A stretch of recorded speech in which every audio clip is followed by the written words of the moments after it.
جہاں جہاں سفر میں دوران سفر تم اسٹے کرتے ہو، یہاں تک روایات ہے اگر اونچائی پہ گاڑی چل رہی ہے تو تم تلبیہ پڑھو، لبیک اللہم لبیک لا شریک لک لبیک، ذکر الہی کرو، تسبیحات اربع پڑھو ایسے مقام پر، اور جب گاڑی نشیب کی طرف جائے پھر اس ذکر کو پڑھو، مطلب پڑھو، یاد الہی سے اپنے آپ کو غافل نہ کرنا۔ یہ سفر عشق اور معنویت، ہنسی مذاق سے پرہیز کرو۔ ہاں ہنسی مذاق کرنا ہے تو ہنسی مذاق کے درمیان بہت سے احکام الہی کو تم بتا دو، چونکہ بہت سے بہت غلطی کرتے ہوتے ہیں، اس کو تم پہنچا سکتے ہو، بتا سکتے ہو، وہاں پر احکام الہی بتاؤ وہاں پر۔ جیسے امام علیہ الصلوۃ والسلام کی زندگی میں ایسے واقعات ہیں، ایک سے پوچھا تھا امام نے، یہ بتاؤ تمہاری زندگی کا معمول کیا ہے وطن میں، کیسے زندگی گزارتے ہو؟ تو اس نے یہی جواب دیا تھا، تاریخ میں اس کا نام موجود ہے، اس کا نام ہے شقیق بلخی۔ اس سے امام نے جب پوچھا، اس نے کہا مولا عالم یہ ہے کہ جب کچھ مل جاتا ہے کھانے کو تو شکر خدا ادا کرتے ہیں، نہیں ملتا ہے تو پھر صبر کر لیتے ہیں۔ جانتے امام نے بہت سخت الفاظ استعمال کیے، لیکن بہت بڑا میسج ہے عزیز۔ امام نے کہا یہ کام تو ہمارے مدینے کے کتے بھی کرتے ہیں، جہاں رہتے ہیں مل جاتا ہے تو وہ کھا لیتے ہیں، نہیں ملتا ہے تو صبر کرتے ہیں۔ تمہارا کام یہ نہیں ہونا چاہیے، تمہارا کام اس سے بڑھ کر ہونا چاہیے۔ اشرفیت کا تاج تمہارے سروں پر اللہ نے رکھا ہے تو اس کے کچھ اور معنی ہیں۔ امام نے یہاں پہ فرمایا تمہارا کام ہو جائے، جب کچھ مل جائے تو تم دوسروں کو دے دو، ایثار کرو، قربانی کرو۔ یہ دوران سفر کے آداب میں سے بس آتی ہے سوچتے ہیں سب سے آگے بیٹھ جائیں، کھڑکی کے پاس بیٹھ جائیں، پلین میں چاہتے ہیں کہ ہم کو وہیں پہ جگہ ملے، نہیں، ایثار و قربانی دینا ہے۔ امام نے یہاں پہ یہ بتایا کہ تمہارا کردار یہ ہونا چاہیے، نہ ملے تو صبر کرو، نہ ملنے پر صبر کرو، اگر مل جائے تو تم نہیں، امام نے بلکہ یوں کہا کہ نہ ملے تو تم شکر کرو کہ پروردگار تیرا شکر ہے، تو نے جس حالت میں مجھے رکھا ہے صحیح ہے، نہ ملنے پر شکر کرو، اور اگر مل جائے تم کو تو تم ایثار اور قربانی کرو، ایثار و قربانی کر کے تم صبر کا مظاہرہ کرو۔ یہ بہت اہم اور میسج اور پیغام تھا۔ تو ہنسی مذاق کرتے کرتے امام نے اتنا بڑا پیغام اس کو دے دیا۔ لہذا بہت سارے احکام ہیں جو آپ بیان کر سکتے ہیں سفر میں۔ امام صادق علیہ السلام کی روایت ہے، گھر سے چلتے وقت بھی آیت الکرسی کی ہے، اور جب نکل پڑو سفر پہ تو ہر رات جو سفر میں آیت الکرسی پڑھے گا، ہر رات سفر میں، تو وہ خیر و عافیت سے گھر پلٹ جائے گا، اس کی کوئی چیز نہ وطن میں ضائع ہوگی نہ سفر میں ضائع ہوگی۔ اس کے بعد اگر کوئی مشکل پیش آ جائے دوران سفر تو توسل کرو، جانے کے بعد تو توسل کی آداب زیارت میں ہے توسل، لیکن یہاں پر راستے میں اگر کوئی مشکل ہو، بہت سے بس والے غلط مل جاتے ہیں جو نماز صبح کے لیے نہیں روکتے ہیں، کیا ایسا مطلب مدینے جا رہے تھے، جاتے جاتے محسوس یہ ہوا کہ بس کا ڈرائیور نہیں روک رہا ہے، کتنی بار ایسی زیارتوں میں ہوا ہے، ڈرائیور اچھے نہیں ہوتے ہیں، تو کیا ہم ائمہ معصومین کو پہلا تحفہ یہ دے کہ قضا نماز لے جا کے ان کو دیتے؟ نہیں، کوشش کرے روک دیں، جب دیکھیں کہ زیادہ وہ پریشان کر رہا ہے تو اہل بیت سے توسل کرے۔ ایسا ہوا ہے کہ توسل کیا گیا، رسول سے توسل کیا گیا کہ مولا آپ ہماری مدد کیجیے، آقا ہماری مدد کیجیے، ہماری نماز نہ قضا ہو۔ وہی ڈرائیور جو لڑ رہا تھا اس کے دماغ میں اللہ نے ایسی بات ڈال دی، آگے کوئی مسجد آئی، روک دیا، کہا یہاں نماز پڑھ لو۔ تو اگر خود سے ہم بحث کرتے رہتے تو شاید نتیجے تک نہ پہنچتے، لیکن جب مدد اللہ اور رسول اور اہل بیت اطہار سے مانگی اور توسل ان سے کیا تو حلال مشکلات وہ ہیں، وہ ہماری انشاءاللہ مدد کریں گے، ہمیں سلیقہ نہیں ہے بلانے کا۔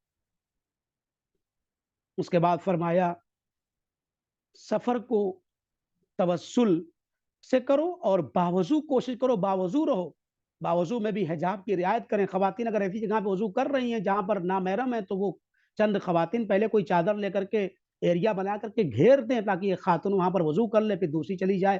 یہ ساری چیزیں قابل حل ہے، ہماری توجہ نہیں ہے، ہم چھوڑ دیتے ہیں، وضو ہی نہیں کرتے، نماز چھوڑ دیتے ہیں، وضو کی بات تو بہت دور کی بات ہے۔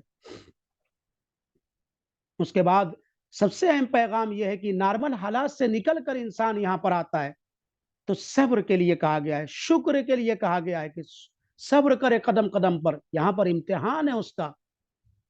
ایثار و قربانی، دوسروں کی مدد کرنا، ابو ہارون کو ٹوک دیا تھا امام نے کہ تم کیوں نہیں دوسروں کی مدد کرو؟ اماں کی روش یہ تھی، سیرت یہ، جب سفر کرتے تھے تو دوسرے کی مدد کرتے تھے، تم لکڑیاں لے کے آؤ، تم دمبے کو ذبح کرو، تم فلاں کام کر لو، تم ایندھن لے کے آؤ، یہ سارا کام کرتے تھے۔ ایثار بہت بڑا مسئلہ. یہاں تک کی روایت ہے رسول اکرم صلی اللہ علیہ وسلم مسواک بھی اگر لے کے آتے تھے، مسواک بھی دوران سفر، تو جو بالکل سیدھی ہوتی تھی، صحیح ہوتی تھی، اس کو دوسروں کو دیتے تھے، اور جس کے اندر تھوڑا کجی ہوتی تھی اسے خود استعمال کرتے تھے. ہوٹل کے روم کے اندر، کمروں کے اندر، خود جہاں نماز پڑھنے جا رہے ہیں وہاں کے اندر یہ سب چیزیں کی ایثار اور قربانی کی ضرورت ہے. ایک دوسرے کی مدد کرنا. اگر ہم کسی کو وہاں پر توہین کر رہے ہیں تو یہ بھی صحیح نہیں ہے. تذلیل کرنے کو منع کیا گیا ہے، کمک کرنے کے لیے کہا گیا کہ مذاق مذاق میں ہم لوگ توہین کر دیتے ہیں. فرمایا من اضل مومنا فقد اضلنا واضاع حرمت اللہ. جس نے جو ہے وہ ہماری کسی مومن کی ہمارے توہین کی، اس نے گویا ہماری توہین کر دی، ہمیں ذلیل کر دیا معاذ اللہ، اور حرمت الہی کو ضائع و تباہ و برباد کر دیا. اللہ کے قانون کا پاس و خیال نہیں رکھا. زیادہ مسکرانا اچھی بات ہے. امام حسین علیہ السلام کے سفر کے علاوہ تمام سفر کے اندر کہا گیا ہے سفر کے اندر مسکرا کے ملنا، حشاد بشاد چہرے کے ساتھ مومنین سے ملاقات کرنا. ہاں، امام حسین علیہ السلام کے لیے الگ روایتیں ہیں کہ وہ روتا ہوا، بلکتا ہوا، تڑپتا ہوا، ذہن میں یہ رکھتے ہوئے آئے کہ میں اس کی زیارت کے لیے جا رہا ہوں جس سے کربلا میں بھوکا اور پیاسا ذبح کیا گیا ہے. اس کی زیارت کے لیے جا رہا ہوں جس نے یہ کہا تھا نا قتیل الابرا، میں وہ کشتے گریا ہوں جسے کربلا میں رولا رولا کے مارا گیا. یہ بات کہی گئی. 3 باتوں پہ سفر میں سبقت لینا ہے. ایک تو خاموش رہنا ہے. بہت زیادہ کچھ لوگوں کی عادت ہے بہت زیادہ بولنے لگتے ہیں. نیا آدمی مل گیا تو اس کو اپنی پوری لائف کی ہسٹری بتانے، پورے لائف کی جو ہے وہ ہسٹوری بتانے لگتے ہیں، سفر نامہ کہیں اور کا سنانے لگتے ہیں. یہ صحیح نہیں ہے. خاموشی کے اوپر تم ایثار کرو، یعنی سبقت اختیار کرو. اور کثرت نماز. ہمارا معاملہ الٹا ہے. ہم سفر کے اوپر نمازیں ترک کر دیتے ہیں. مستحبی نمازوں پڑھنے کی تاکید ہے، بس کے اندر نماز پڑھیں. امام خمینی کے لیے ملتا ہے، وہ کہتے ہیں میری زندگی کی سب سے حسین نماز وہی تھی کہ جب مجھے لے کے جا رہے تھے شاہ کے حکومت والے گرفتار کر کے، تو اس وقت میں گاڑی کو رکوا کے باہر نکل کے میں نے تیمم کیا. وضو کا موقع نہیں تھا، نہیں دیا مجھے. تیمم کر کے بعد جو میں نے نماز پڑھی ہے اس گاڑی کے اندر، مستحبی نمازیں، پشت بقبلہ، قبلہ بھی نہیں تھا، قبلے کی رعایت بھی نہیں تھی. مستحبی نمازوں میں یہ کر سکتے ہیں آپ، اجازت دی ہے مذہب نے، شریعت نے. کہ وہ نماز شاید میری زندگی کی سب سے اہم نماز ہو جو میں نے بغیر وضو کے تیمم کے ساتھ اور بغیر میں نے قبلے کے پڑھی تھی. تو سفر میں آپ بس میں ہیں تو نمازیں پڑھتے رہیں، جتنا ہو سکے مستحبی نمازیں آپ پڑھیں. اس کی تاکید ہمیں معصومین نے کی. ہمارا تو مسئلہ ہے کہ واجب نمازیں ہم سفر میں چھوڑ دیتے ہیں کہ جائے مستحبی نمازیں. سبقت اختیار روایت موجود ہے جو میں عرض کر رہا ہوں. خاموشی اور کثرت نماز میں سبقت. اس کے بعد سخاوت کرنے کے لیے کہا گیا ہے سفر میں. جو کچھ لے کے آئے ہو یا جو کچھ تمہارے پاس ہے، نہیں خود ہی کھائے جا رہے ہو، خود ہی اپنے اوپر صرف کیے جا رہے ہو، نہیں، دوسروں کے ساتھ اس کے اندر مدد کرو اور دوسروں کی بھی کمک کرتے رہو. ہر چیز میں مقدم کرو زائرین کو ہر مرحلے کے اندر. اس کے بعد فرمایا خوش اخلاقی سے پیش آؤ. سفر کے اندر بد اخلاقی کا مظاہرہ نہ کرنا، خوش اخلاقی سے پیش آنا. اس کے بعد فرمایا کہ دوسروں کو ایذار و اذیت نہ دو. دیکھیے سفر میں 3 چیزیں مستثنا ہیں. عام حالات میں کہا کہ آپ کریں گے تو عیب ہے، لیکن اگر یہ 3 گروہ کے لوگ یہ کام کرتے ہیں تو اس کی سرزنش نہ کو، مواخذہ ان سے نہ کرنا. جیسے عام حالات میں آدمی صحیح ٹائم سو جاتا ہے، سفر میں نہیں سو پاتا ہے. عام حالات میں اپنے مزاج کے اعتبار سے کھانا کھاتا ہے، سفر میں نہیں کھا پاتا ہے. تو یہاں پر آ کر کے اگر چڑچڑاپن، جسے اپنی زبان میں کہوں، روایت کے ضمن میں چڑچڑاپن نہیں ہو، اگر ہو گیا ہے کسی کے اندر، تو پھر دوسرے لوگ اس کی ملامت نہ کریں، اس کے ساتھ صبر کا مظاہرہ کریں. کہا گیا ہے کہ اگر 3 آدمی چڑچڑاپن دکھا بھی رہے ہیں تو تمہیں ان سے مواخذہ نہیں کرنا ہے، ان سے بھیڑنا نہیں ہے. سب سے پہلے مریض دوا کھاتے کھاتے مریضی میں چڑچڑا پن اس کے اندر آ جاتا ہے. کہا گیا اگر یہ کچھ کہنے لگے، کچھ بولنے لگے تو اس کی باتوں پر نہ توجہ نہ دو، اس سے بھیڑو نہیں، بلکہ اس کی باتوں پہ صبر کرو، برداشت کرو، تحمل کرو، اس کے ساتھ حلم سے پیش آؤ. دوسرا کہا گیا روزہ دار جو گرمی کے شدید ایام میں، سخت ترین ایام میں روزے سے ہے اور روزہ اس کے اوپر واقعا لگ رہا ہے، روزہ اس کے اوپر طاری ہے، تو ایک روایت ہے کہ تھوڑا سا آرام کر لے ظہر کے وقت، تو کچھ غذا اس کو اللہ کی طرف سے مل جائے گی، خواب میں اس کو کچھ سکون مل جائے گا. لیکن یہ کام نہیں کر پایا ہے تو اس کے اوپر چڑچڑاپن جو آ گیا ہے تو اس کو تم سرزنش نہ کرو. اگر کچھ بول رہا ہے تو اس کے اوپر صبر کرو، حلم کا مظاہرہ کرو اس کے سامنے. یہ ہم سے کہا گیا ہے. کہ یہ کام کرنا تم کو پڑے گا جو تمہارے ساتھ ہم سفر ہے۔ تو مریض کے سامنے چڑچڑےپن پہ ہمیں تاکید کی گئی ہے کہ ہم مریض نہیں ہیں تو ہم اس کے ساتھ کاپریٹ کریں اور صبر کریں۔ روزہ دار اگر چڑچڑاپن کا مظاہرہ کر رہا ہے تو اسی طریقے سے مسافر، تیسرا گروہ یہ ہے، اگر مسافر ہے چونکہ اس کے اب حالات زندگی تھوڑا چینج ہو گئے، بدل گئے، معمولی والی زندگی اس کی نہیں ہے، صحیح ٹائم سو نہیں پا رہا ہے، صحیح سے کھا نہیں پا رہا ہے، صحیح بہت سارے مسائل کھڑے ہو گئے ہیں، اس کے نیند نہیں پوری ہوئی ہے، خود سفر کے جو صعوبت ہے وہ اس کو برداشت کیے ہوئے ہے، تو ذہن تھوڑا سا اس کا ایسا ہو سکتا ہے، لہذا تمہیں اس کے چڑچڑے پن کے اوپر صبر کرنا ہے۔ کہیں کہیں کہا گیا ہے کہ یہ کام تمہیں خود نہیں کرنا ہے لیکن دوسرا کر رہا ہے تو تمہیں جو ہے اس کے لیے صبر کرنا ہے۔ جیسے قرض مانگنے کے لیے منع کیا گیا کہ تم خود قرض نہ مانگو، لیکن ادھر سے تاکید کی گئی ہے کہ اگر کوئی قرض تم سے مانگ رہا ہے تو تم فوراً دے دو اگر تمہارے پاس امکان ہے، تم اس کو منع نہ کرو۔ اس کے بعد اور بھی ادب ہیں، خود دوسروں کی خدمت کرے، وہ ایسا نہ ہو جا کے بیٹھ جائے سب اس کی خدمت کرے، نہیں، دوسروں کی خدمت کرے۔ خدمت کرنا زائرین ائمہ معصومین بہت زیادہ اجر و پاداش کا سبب ہے، یہاں تک کہ خود جو لوگ نماز اور روزے میں لگے رہتے ہیں زیارتوں کے اوپر، اس سے بڑھ کر کے ائمہ معصوم کہتے ہیں ثواب یہ زائرین کی خدمت کرنا ہے۔ میں جا کر کے حرم میں 4 رکعت نماز پڑھ سکتا ہوں، ایک بار پڑھ لیا دوبارہ جا کے پڑھ سکتا ہوں، لیکن میں وہاں زائرین کی مدد بھی کر سکتا ہوں، کچھ رہنمائی کر سکتا ہوں، کچھ خدمت کر سکتا ہوں، تو اس کا ثواب بھی اس سے کچھ کم نہیں ہے، بلکہ بعض روایتوں میں ہے کہ اس سے زیادہ بہتر ثواب دیا جائے گا۔ روایتوں میں ہے کہ یہ شخص گیا تھا، بہت زیادہ نماز پڑھ رہا تھا، اس کے کام بھی دوسرے لوگ کر رہے تھے، تو لوگوں نے تعریف کی، امام نے منع کر دیا، کہا تمہارا مرتبہ اس سے زیادہ بلند ہے کہ جس کے کام کو تم نے انجام دیا ہے، لہذا اپنے کام کو خود انجام دیں، کوشش کریں دوسروں کے کام بھی انجام دے دیں، لیکن اپنا کام کسی اور کے سپرد نہ کریں۔ ایک اور اہم پیغام ہے دوران سفر، جب ہم چل رہے ہوں تو عبرت کی نگاہ سے چیزوں کو دیکھیں۔ ہماری گاڑی جب چل رہی ہوتی ہے تو مارکیٹیں آتی ہیں، بہت بڑے بڑے مالس آتے ہیں، روڈیں آتی ہیں، بازار آتے ہیں، ہم دیکھتے ہیں چہل پہل ہے، دنیا رواں دواں ہے، دنیا کی رونقیں اور چمک دمک، ہم اس میں عبرتیں حاصل کریں۔ یہ سوچیں روایات میں ہے کہ یہ چیزیں ہیں نا، یہ سب رہ جائیں گی، لوگ ایسی خریداری کرتے رہ جائیں گے لیکن میں نہ رہوں گا، میں جا چکا ہوں گا۔ یہ مارکیٹ رہ جائے گی، یہ بازار والے رہ جائیں گے، اس طرح کے بازار اس طرح ہو سکتا ہے باقی رہ جائے لیکن میں نہیں رہوں گا، یہ تصور رہے، آخرت کا تصور کرے، یہ سارا رواں دواں رہے گا لیکن میں نہیں رہوں گا۔ یہاں تک کہ رسول اللہ کوڑے کو دیکھتے تھے تو روتے تھے اور یہ آواز دیتے تھے، کہتے تھے جو کوڑے ہیں یہ خواہشات نفسانی ہی کا تو نتیجہ ہے، یہ اسی کی پیروی کا تو نتیجہ، یہ ساری چیزیں اس کا انجام کیا ہے، جو بھی خواہشات تھی اسی کے انتہا اور انجام کو یہ کہتے ہیں۔ لہذا دیکھتے تھے تو آخرت کو یاد کر کے روتے تھے، لہذا ان سب چیزوں کے لیے ہم حرام کو حلال کر دیں اور بہت ساری چیزوں کو ناحق کر دیتے ہیں، سوچیں اس کا انجام کیا ہے۔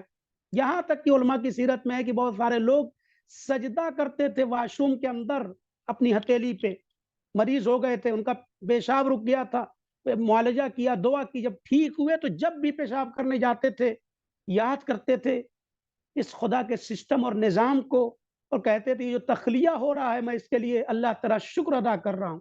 عبرتیں حاصل کرنا، مسجد کی دیوار پہ پوسٹر لگا ہے تو آپ سوچیں کہ یہ جو اعلامیہ ہے کسی کے انتقال کا، کل یہی پوسٹر میرے لیے بھی لگایا جائے گا۔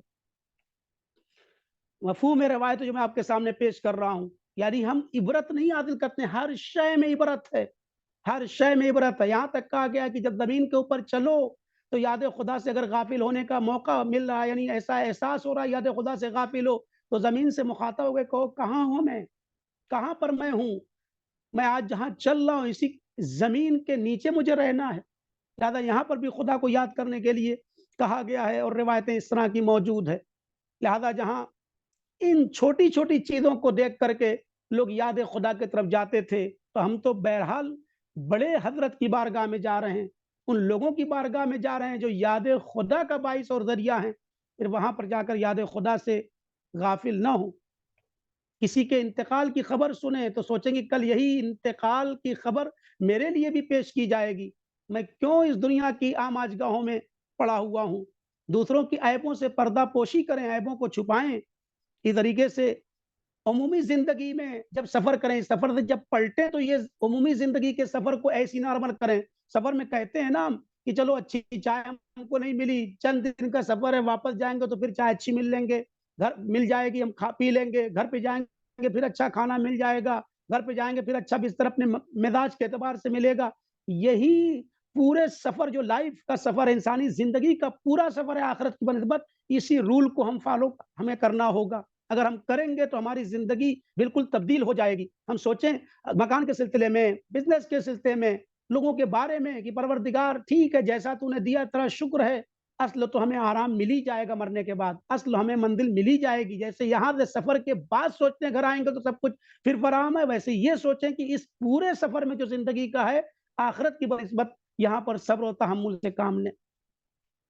اس کے بعد اب یہاں سے میں صالحین کی صحبت کا مسئلہ آتا ہے کہ صالحین کے ساتھ یہاں پر صحبت ہوگی، ملاقات ہوگی، پھر اس صالحین کی صحبت کو باقی رکھیں. وَكُونُوا مَعَ الصَّادِقِينَ کے پاس سے ہو کر کے آ رہے ہیں تو اس کو باقی رکھیں. یہاں پر بھی صالحین کے ساتھ رہیں گے، پلٹنے کے بعد بھی ہم پھر اپنے دوست احباب کے بارے میں تجدید نظر کریں. اس کے بعد جس امام کی بارگاہ میں جا رہے ہیں جاتے وقت یہ سوچیں کہ ہم کس کے پاس جا رہے ہیں، غسل کریں، اچھا لباس پہنیں، عطر لگائیں. اگرچہ امام حسین اسلام کے آداب تھوڑا سے ہٹ کے ہیں، اس کے علاوہ جب جائیں تو پوری توجہ جتنی بار جا رہے ہیں مارکیٹوں کی طرف ہے، ایسا نہیں ہونا چاہیے. شیخ عباس قمی کہتے تھے میں ادب کی ہدایت کر رہا تھا تو میرے وجود سے نور ساطع ہو رہا تھا، پیچھے گروپ آ رہا تھا، وہ دیکھ رہا تھا کہ یہ چل رہے ہیں شیخ عباس قمی، نور آتا ہے پھر نور بجھ جاتا ہے پھر نور ہوتا ہے. پلٹ کے پوچھا ان سے کہ یہ کیا معاملہ تھا؟ کہا میں ذکر الہی میں مشغول تھا، تسبیح و تحلیل میں مشغول تھا، میری توجہ امام علیہ الصلوۃ والسلام کی طرف تھی. جتنی دیر ذکر پڑھتا تھا نور ساطع ہوتا تھا، پورا اجالا ہو جاتا تھا. لیکن جب میں ذکر کو روکتا تھا، سانس لیتا تھا، تو جتنی دیر کے لیے ذکر رکتا تھا اتنی دیر کے لیے پھر اندھیرا چھا جاتا تھا. آداب ہماری پوری توجہ مارکیٹوں کی طرف نہیں ہونا چاہیے، جو سامنے والے امام کی طرف ہونا چاہیے. اور اس کے لیے جوادی عاملی صاحب کا جملہ ہے کہ جب تم ذریعوں کے پاس جاؤ، ہر امام مظلوم ہے، ہر معصوم مظلوم شہید کیا گیا ہے، تو یہ نہ سوچو اس کے فانوس کو، اس کی جھاڑیوں کو، اس کے سونے چاندی میں تم محو ہو جاؤ، وہاں کے فانوسوں کو اور لائٹ کو دیکھ کر کے بہت زیادہ خوش ہو جاؤ. نہیں، ٹھیک ہے دل میں تمہارے خوشی آ رہی، لیکن تم یہ سوچو کہ جو اس قبر کے اندر موجود ہے وہ امام معصوم مظلوم ہے، وہ ہمارا مظلوم معصوم یہاں پر موجود ہے. امام حسین اسلام کے ذریعے کے پاس جاؤ تو سوچو یہ کہ یہاں پر پامال شدہ امام کو دفن کیا گیا ہے، ان کے لاشیں کو پامال کر دیا ظالموں نے. تو سارے وہاں کے یہ سب کیفیت جب بدلے گی، تھوڑا سا کھانا کم کھا کے جائیں، برش کر کے جائیں، ایک مرتبہ ویسے جائیں گے کچھ اور کیفیت ہوگی، آداب کی رعایت کر کے جائیں گے تو کچھ اور کیفیت ہوگی ہماری. کثرت الصلاۃ، زیادہ نمازیں پڑھیں، کثرت الدعا، زیادہ ذکر کریں.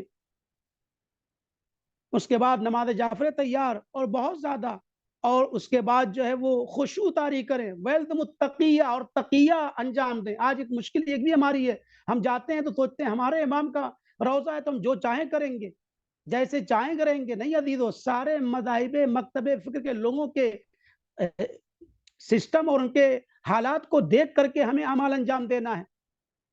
دیکھنا ہے کہ ہم اگر لعنت بھی کر رہے ہیں تو ہمارے بغل میں کوئی بیٹھا تو نہیں ایسا جو دوسرے مکتب فکر کا لوگ ہو، پھر آئندہ سے زیارتی پہ نہ آئے. تو آپ یہ دیکھیں اس کی معرفت جو اس کی طرف بڑھنے والی ہے وہ معرفت کے کم ہونے کے باعث نہ ہم بن جائیں.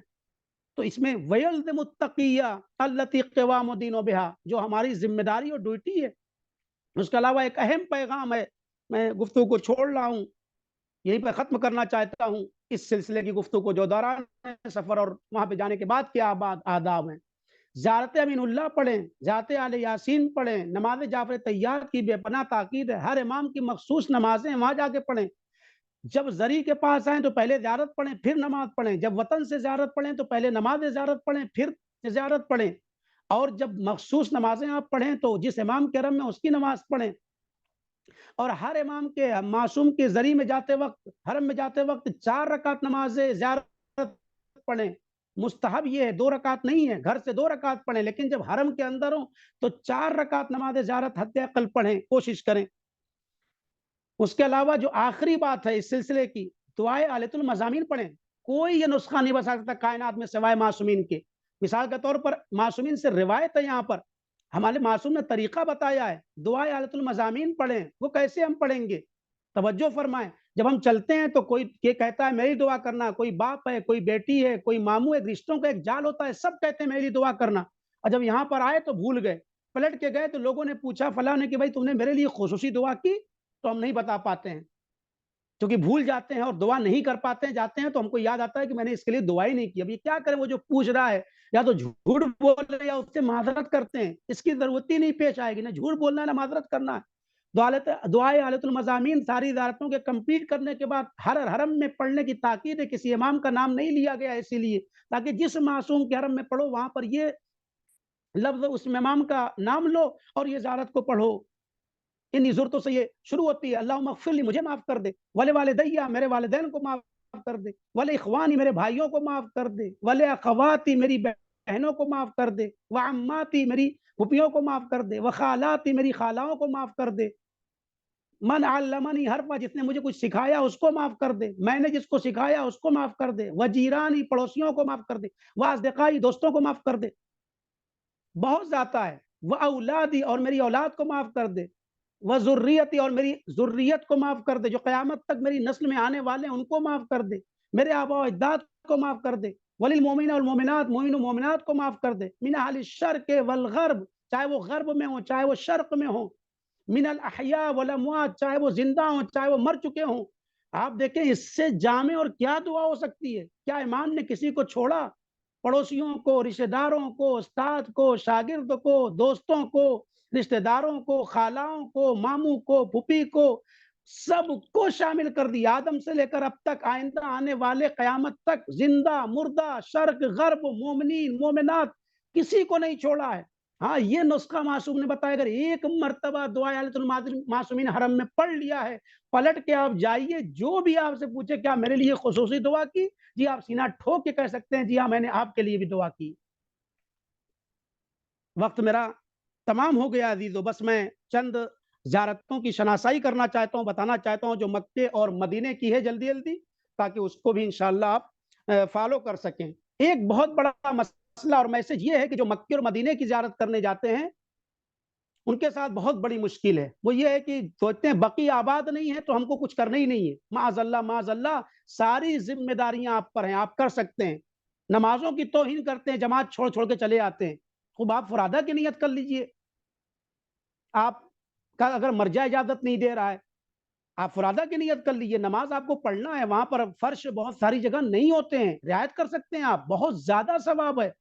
منع کیا گیا ہے کہ آپ چھوڑ چھوڑ کے مدینے کی مسجدوں کو ادھر ادھر نماز پڑھیں، اور پوری نماز پڑھ سکتے ہیں، مراجع کے سیسانی صاحب خامنئی صاحب کے نزدیک دونوں کے ہاں یہ موجود ہے کہ پورے مکے میں اور مدینے میں آپ نماز کامل اور قصر پڑھنے کا اختیار رکھتے ہیں، ہزاروں رکعت سے زیادہ ثواب ہے۔ میں کیا کروں، میرے پاس وقت نہیں ہے، ورنہ میں آپ کے سامنے روایات سناتا۔ تو نماز کی تاکید ہے، نماز پڑھیں وہاں پہ۔ اچھا اب جب زیارت بقی میں نہیں کر سکتے ہیں تو مسجد نبوی میں نہیں کرتے، ارے کیا فاصلہ ہے مسجد نبوی اور بقی کا؟ ایک دیوار کا فاصلہ ہے۔ اگر کل بقی بن بھی جاتا ہے انشاءاللہ، اور بنے گا اور تعمیر بھی ہو جاتا ہے، تو بقی اور مسجد نبوی میں کوئی فرق نہیں ہوگا، ابھی بھی جو حرم آپ جاتے ہیں اس سے زیادہ دور دور کے ایریے پہ نمازیں پڑھتے ہیں، تو مسجد نبوی کے اندر وہ سارے اعمال انجام دے سکتے ہیں جو ائمہ معصومین ائمہ بقی کے لیے کہے گئے ہیں، ان کی مخصوص زیارت، ان کی مخصوص نمازیں، نماز جعفر طیار، دعائے حالت المضامین، زیارت جامع کبیرہ، زیارت آل یاسین، یہ سارا کام آپ مسجد نبوی میں کریں، انشاءاللہ پورا ثواب ملے گا۔ استغاثہ حضرت فاطمہ زہرا کی نماز، نماز امام زمان علیہ السلام، جو مخصوص نماز مفاتی میں موجود ہے، ہم جا رہے ہیں اتنا سرمایہ لگا کے جا رہے ہیں، کیوں وقت کو برباد کریں وہاں جا کر کے؟ ہم ہوٹلوں میں کیوں نماز پڑھیں، ہوٹلوں میں وقت کیوں ضائع کریں؟ خریداری کے لیے بہت بڑا وقت ہے، بہت ٹائمز ملیں گے، ہے روایت میں تھوڑا بہت تبرک آپ لے کے آئیں، اس کے لیے میں منع نہیں کرتا ہوں، تو لہٰذا اس کی طرف توجہ نہیں ہے، اعمال زیارت ائمہ بقی انجام نہیں دیے جاتے، ماحول ایسے ہی ہے کہ بھئی ہم کیا کریں، مجبور ہیں، کچھ نہیں مجبور ہیں آپ، مجبور ہیں بقی کے اندر، لیکن مسجد نبوی کے اندر آپ موبائل آپ کے پاس ہے، منع نہیں، موبائل میں ساری دعائیں موجود ہیں، ساری نمازیں آپ فالو کر سکتے ہیں اور ساری راتوں کو آپ پڑھ سکتے ہیں، لہٰذا مسجد نبوی کی جو مناسبتیں ہیں وہ آپ جانتے ہیں، باب جبرائیل ہے، جناب زہرا سلام اللہ علیہ کی قبر کا احتمال زیادہ لوگ وہی دیتے ہیں، دعائیں وہاں مستجاب ہوتی ہیں، جناب رسول خدا صلی اللہ علیہ وسلم کا روضہ ہے، مسجد نبوی کے اندر ہے، ابو البابا ہے، بہت ساری مناسبتیں انشاءاللہ کتابوں میں آپ پڑھیے گا، جا کر کے ہر جگہ کوشش کیجئے جو 2 رکعت نماز پڑھیے، اور ہر الگ الگ روایت ہے کہ یہاں پر کون سی نماز پڑھی جائے گی اور کیا فائدہ ہوگا اور کیا انسان کو ثواب ملے گا۔ مدینے کی زیارتوں میں سے سب سے پہلی مسجد جو مسجد نبوی مسجد رسول اللہ نے بنائی اپنی زندگی میں، سب سے پہلی مسجد مسجد قباء ہے، وہاں پر بھی 2 رکعت نماز پڑھنا اور ایک عمرے کا ثواب ملا ہے. سب سے پہلی مسجد جو بنی ہے اس کے بعد مسجد نبوی کی بنیاد رکھی ہے. تو یہ نمازیں ہیں. مسجد قبلہ ہے وہ مسجد قبا ہے مدینے کے اندر، خود مسجد نبوی ہے، خود جنت البقیع کی زیارت ہے، اہم بقیع ہیں وہاں پر، دوسرے امام، چوتھے امام، پانچویں امام، چھٹے امام، ام البنین سلام اللہ علیہ کی قبر ہے، جناب اسماعیل کی قبر ہے، جناب قاسم کی قبر ہے، بعض ازدواج رسول اکرم ہیں، احد کے بہت سارے زخمی جو ہوئے تھے بعد میں شہید ہوئے ان کے شہداء کی وہاں پہ قبریں موجود ہیں. پھر جناب حمزہ کی زیارت کے لیے مدینے میں جانے کی بڑی تاکید ہے. رسول اللہ کہتے ہیں جو آیا زیارت کرنے کے لیے اگر حج کیا اور میری زیارت نہیں کی تو اس کا حج کمپلیٹ نہیں ہے، عمرہ پورا نہیں ہے اس کا. اور جو میری زیارت کو بھی آ گیا، حج بھی کر لیا اور جناب حمزہ کی زیارت کے لیے نہیں گیا، اس نے میرے اوپر جفا کیا، ظلم کیا. یہ معمولی بات نہیں ہے. روز شہادت جناب حمزہ کل گزری ہے، ہمیں منانا چاہیے. انڈیا میں، پاکستان میں یہ چیز رائج نہیں. جناب حمزہ کی شخصیت بھی جو ہے وہ واقعا مظلوم ہے، ہمارے درمیان بھی ہو، ان کو بھی پہچنوایا جائے. اس کے علاوہ مدینے کی زیارتوں میں سے سوق قبلتین ہے، جہاں پر حکم آیا تھا بیت المقدس سے قبلہ چینج ہوا تھا، وہاں پر بھی 2 رکعت نماز مستحب ہے. بیت الاحزان کی زیارت ہے. خود مسجد شجرہ جسے ابیار علی یا مسجد ذوالحلیفہ کہتے ہیں، جو مدینے سے مکہ جاتے ہیں تو احرام کا لباس یہیں پہ پہنتے ہیں، احرام لباس یعنی یہیں سے وہ محرم ہوتے ہیں. مسجد شجرہ بھی کہتے ہیں، ابیار علی وہی ہیں، اور ذوالحلیفہ بھی اس کو کہتے ہیں. مسجد صبا ہے مدینے میں، احد کی پہاڑیاں ہیں، جناب حمزہ کی قبر ہے. اس کے علاوہ مسجد غمامہ ہے، مسجد علی ابن ابی طالب ہے، مسجد صبا ہے، مسجد مباہلہ ہے جہاں پر دعائیں قبول ہوتی ہیں، مسجد اجابہ بھی اس کو کہتے ہیں، مسجد فزق ہے، مسجد رد الشمس ہے، مشرب ام ابراہیم ہے جہاں پر بعض لوگ کہتے ہیں کہ جناب امام رضا علیہ السلام کی والدہ بھی وہیں پہ دفن ہے. یہ مدینے کی اہم ترین زیارتیں تھیں. انشاءاللہ زیارتوں کے سلسلے میں اس کو ضرور فالو کیجیے گا. مدینے میں جائیں تو بقیع کی مکمل زیارت کریں مسجد نبوی کے اندر سے، ساری نمازیں پڑھیں. جو نماز ہے مولا کائنات کے علاوہ تمام ائمہ معصومین کے حرم میں کہا گیا پہلی رکعت میں الحمد کے بعد یاسین اور دوسری رکعت میں الحمد کے بعد رحمان، لیکن مولا کائنات کے حرم میں پہلی رکعت میں جو ہے وہ الحمد کے بعد رحمان ہے اور دوسری رکعت میں یاسین ہے. یہ فرق ہے. باقیات تمام ائمہ معصومین کے حرم میں یاسین پہلے، رحمان بعد میں. اس طریقے سے مکے کے لیے بھی جو زیارتیں ہیں میں آپ کی خدمت میں جلدی سے عرض کر دوں تو 3 منٹ کے اندر میں. غار ثور ہے جہاں پیغمبر جو ہیں وہ پناہ لیے تھے جب دشمنوں نے محاصرہ کر لیا تھا. میدان عرفات ہے جس کے لیے روایت ہے میدان عرفات کے لیے، چونکہ 3 بڑے میدان ہیں، میدان عرفات، میدان مزدلفہ اور میدان منی. حاجیوں کے اعمال میں سے انشاءاللہ موقع ہوگا تو کبھی حج کے اس پورے سلسلے میں عرض کریں گے. میدان عرفات میں سارے گناہ معاف ہو جاتے ہیں. کسی نے پوچھا کیا کوئی گناہ ایسا ہے جو نہیں معاف ہوگا؟ تو رسول نے کہا ہاں ایک گناہ ایسا ہے، اگر کوئی میدان عرفات میں اعمال عرفات کو انجام دے لے اور نکلنے لگے یہ سوچے کہ خدا نے مجھے معاف کیا ہے کہ نہیں معاف کیا ہے، تو یہ وہ گناہ ہے کہ جو اب اس گناہ کو نہیں معاف کرے گا خدا. دیکھیے کتنا سخت منزل ہے یہاں پر، یہ سب گناہ معاف ہو جائیں گے. مزدلفہ ہے، میدان منی ہے، خود عرفات کے اندر مسجد ہے، مسجد نمرہ ہے، پھر مزدلفہ کے اندر بھی مسجد مشعر الحرام ہے، وہاں پر بھی نماز پڑھنے کی تاکید ہے. الگ الگ اس کی تاریخیں ہیں، نہیں عرض کر سکتا ابھی میں. اور میدان منی میں بھی مسجد ہے جو مسجد خیف ہے، جو بہت زیادہ فضیلت کی مالک ہے، اس کے اندر بھی نماز پڑھنا مستحب ہے. پھر جو ہے رمی جمرات کے لیے وہ جمرات ہیں جہاں پہ شیطان کو کنکڑیاں ماری جاتی ہیں. مسجد جورانہ ہے، اس کی الگ فضیلت ہے. جبل نور ہے فاران، اس کی اپنی الگ فضیلت ہے. غار حرا ہے، اور اس طرح کی اور بہت ساری زیارتیں مکے میں ہیں. خود جنت المعلی ہے جہاں پر جناب خدیجہ، جناب ابو طالب اور دیگر افراد دفن ہیں، وہاں کی انشاءاللہ زیارت ہے. اور بہت ساری مسجد جن ہے اور انشاءاللہ وہ زیارتیں آپ کریں گے. لو اہم زیارتیں تھیں میں نے آپ کی خدمت میں بتا دی. خود خانہ کعبہ کے اندر بہت ساری مناسبتیں ہیں جو اندر ہیں. حتیم ہے اور شادروان ہے، یا مثال کے طور پر حتیم کے علاوہ صفا و مروہ ہے، حجر اسماعیل ہے، مقام ابراہیم ہے. یہ ساری الگ الگ فضیلتیں، الگ الگ روایات ہیں اس کے لیے. انشاءاللہ کبھی فرصت ہوئی تو میں ان سب کی تفصیلات بھی عرض کروں گا. حتیم کے لیے کہا گیا ہے کہ 100 انبیاء کرام کی قبریں وہاں پر ہیں، وہاں پر دشمنوں پر اور ظالموں پر لعنت بھیجو اور جو دعا مانگو گے قبول ہوگی. میزاب رحمت ہے، خود مقام ابراہیم ہے جہاں پہ طواف کے بعد نماز طواف پڑھنا ہے. اور بہت سارے عمل انجام نہیں دینا ہے، منع کیا ہے معصوم نے، جیسے بلند آواز سے تلبیہ پڑھنا عورتوں کو منع ہے. حجر اسود کے بوسہ لینا خواتین کو منع کیا گیا ہے. ہرولہ کرنا، یہ سب معمولاً رعایت نہیں کرتی ہیں خواتین حضرات. اس کو بھی انشاءاللہ کبھی وہ تذکرات بعد میں دیے جائیں گے.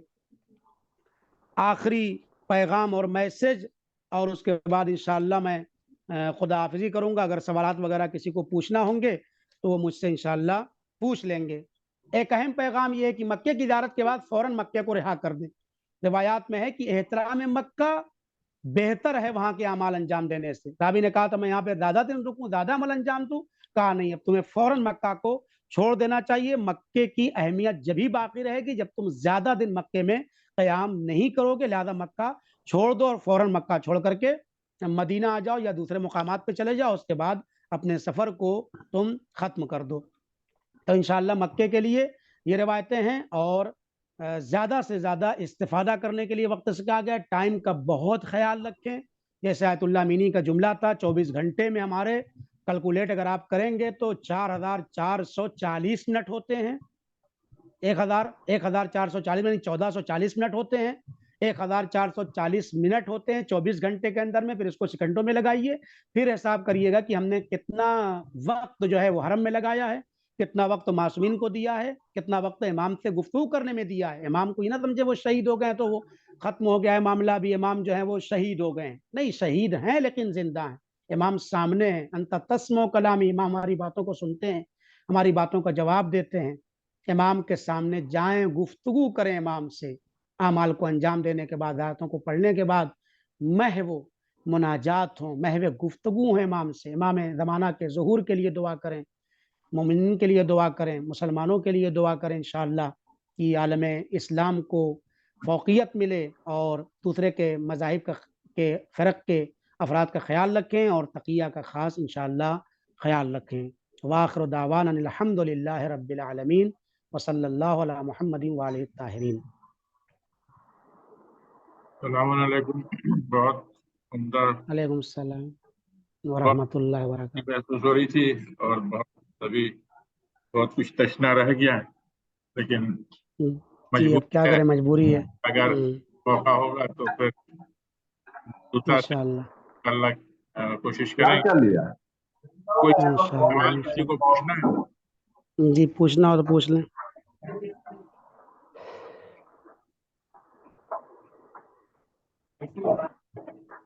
صاحب پوچھ رہے ہیں کہ ماشاءاللہ بہت عمدہ، ماشاءاللہ بہت عمدہ آپ نے تفصیل سے بتلایا اور کافی چیزیں جو ہیں کلیئر ہوئی. خدا سب کو توفیق عطا کرے کہ ہم لوگ اس طرح سے زیارت کریں جس انداز سے آپ نے بتلایا ہے اور جس انداز سے زیارت کرنی چاہیے. انشاءاللہ انشاءاللہ. ایک صاحب ابھی پوچھ رہے ہیں کہ ایمان بڑھتا ہے اس سفر میں، لیکن آپ نے کہا تھا کہ ایمان گھٹتا بھی ہے، تو گھٹتا کیسے ہے؟ وہی جیسے میں نے بتایا آپ کو، آداب زیارت کی رعایت نہیں کریں گے. بعض آداب ایسے ہیں جس میں واجب اور حرمت کے ہیں. مثلا نماز جا کر کے جہاں پہ قصر پڑھنا ہے پوری پڑھ لیں، یا مثال وہاں پر جانے کے بعد جو ہے وہ خلاف کام کر رہے ہیں، شریعت کے خلاف کام کر رہے ہیں، ظاہر ہے جہاں پہ دن اور تاریخ اور جگہ کے اعتبار سے ثواب میں اضافہ ہوتا ہے، ویسے عذاب میں بھی شدت بن جاتی ہے. تو وہاں پہ جا کے بے حرمتی کرنا، شریعت کو پامال کرنا. میں مثال دیتا ہوں چھوٹی سی، جا کے داڑھی مڈا کے ذریعوں سے اپنے آپ کو مس کرنا. امام ذری کے سامنے ہی ہیں، کھڑے ہوئے ہیں. ابھی کیا ہے مجال کسی کی کہ جا کے شریعت کو پامال کرے؟ امام اگر سامنے ہوں گے تو کیا آدمی ایسے ہی چلا جائے گا؟ بہت سارے ادب کی ہم رعایت نہیں کرتے ہیں، بے ادبی جا کے کرتے ہیں، ہمیں احساس نہیں ہوتا ہے. یقیناً آداب زیارت کی رعایت کریں گے ایمان بڑھے گا، لیکن اگر شریعت کے خلاف وہاں پر بھی جا کے کریں گے، لڑتے ہیں جھگڑتے ہیں بہت سارے لوگ. مثال کے طور پر میں مثال دے دوں، ایک صاحب سفر میں تھے، وہ کہنے لگے تھے کہ وہ سب سے بڑی منحوس تاریخ تھی جس دن میں نے حج کا فارم بھرا تھا. برداشت نہیں کر سکے، تحمل نہیں کر پائے وہاں کے مصیبتوں کو، وہاں کے صعوبت سفر کو. خوب اگر اس طرح کے الفاظ استعمال کر رہے ہیں تو ایمان میں اضافہ ہوگا. یا بہت سے لوگ ہوتے ہیں جاتے ہیں کہتے ہیں بھائی یہ تو بہت سخت کام ہے، میں تو نہیں کر پا رہا ہوں، بہت پریشان ہو گیا ہوں، غلط کر دیا، میں یہاں آ گیا. ٹکٹ پہلے کروا کے چلے جاتے ہیں. یہ ایمان بڑھ جائے گا یہاں پہ.